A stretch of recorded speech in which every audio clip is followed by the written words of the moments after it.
Hello, and thanks for watching another episode of ARFCOM News. Today I want to tell you about why a judge in California is allowing Smith&Wesson to be sued and the obnoxious tax on guns the San Jose City Council came up with. But before we get started, I want to tell you about the wholesome, non-GMO, free-range, sugar-free, gluten-free, 99% cruelty-free night vision products offered to you by our friends at TNVC.com. Handcrafted by honest, hard-working Amish operators using traditional old country techniques, TNVC night vision is hearty and refreshing, just like you.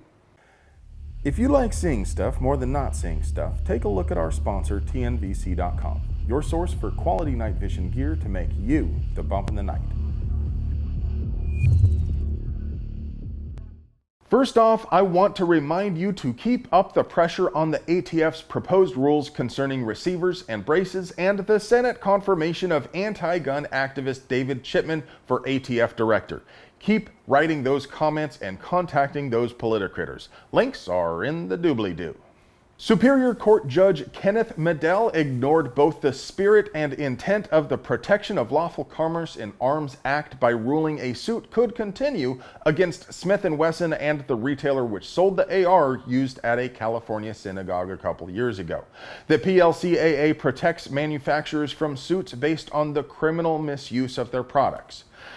Just as you couldn't possibly sue Husqvarna for the horrifying ways in which their product could be misused, but you could sue them if their product was defective. Likewise, you can't sue Smith&Wesson unless they actually did something wrong.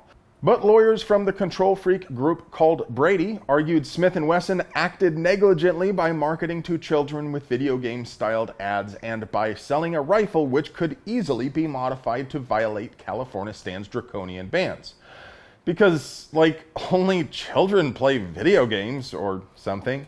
I mean, let's be honest, you could modify a plastic spatula to violate Calistani laws with a roll of Scotch tape and a paperclip.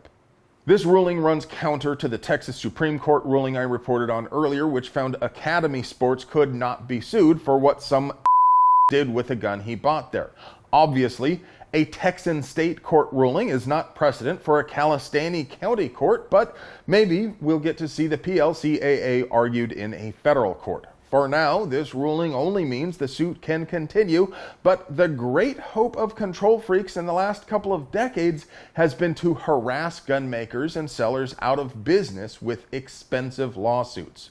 So far, they've been mostly unsuccessful, but they have been a steady nickel and dime drain, forcing businesses to defend against these ridiculous suits. It's almost like a reverse donation from Bloomberg. If you want to help fight back against this backdoor stab at gun control, buy more guns!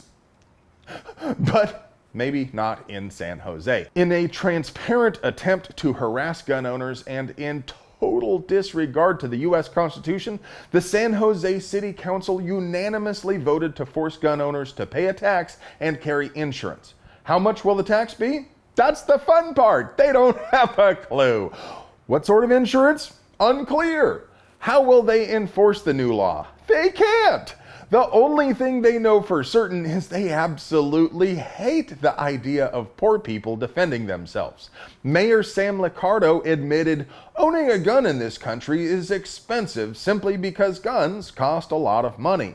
Many guns cost hundreds of dollars. The mayor vaguely hinted the tax could be a couple dozen dollars, but the ordinance hasn't been written yet, so who knows how much the tax will be or how often the residents will have to pay.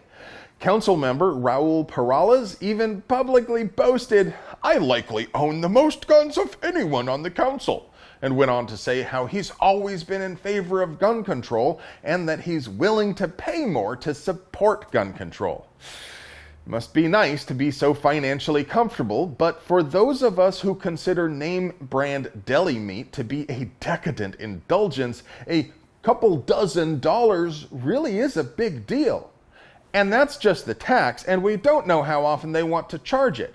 It'll be interesting to see what they come up with for insurance requirements. Will they force people to get the same kind of insurance that got banned in Washington? How much will it cost? If you read between the lines here, it's obvious the city council designed this move to have as little impact as possible on their wealthy supporters while erecting even more barriers to low-income families.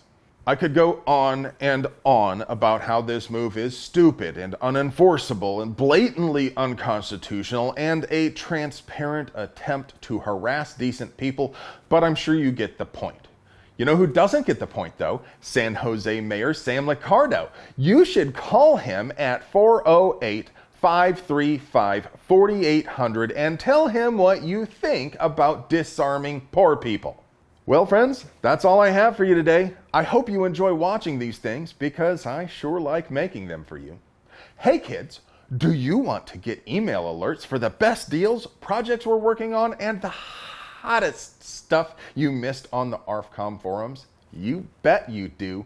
So go ahead and hit that Linktree link down there in the description and sign up for our newsletter. And remember, our robot overlords in the tube of yous know what we want better than we do for ourselves.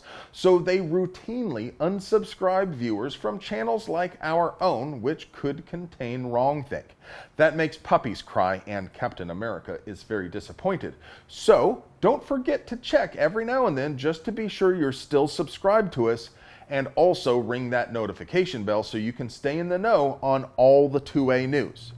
Now, if you want to help us keep bringing you banger content like this, please support the folks who support us. Not only does TNVC.com give you night vision with that cool, refreshing, never bitter taste that goes down smooth, they also have mounts, lights, and all sorts of other gear to make you the bump in the night. I love you.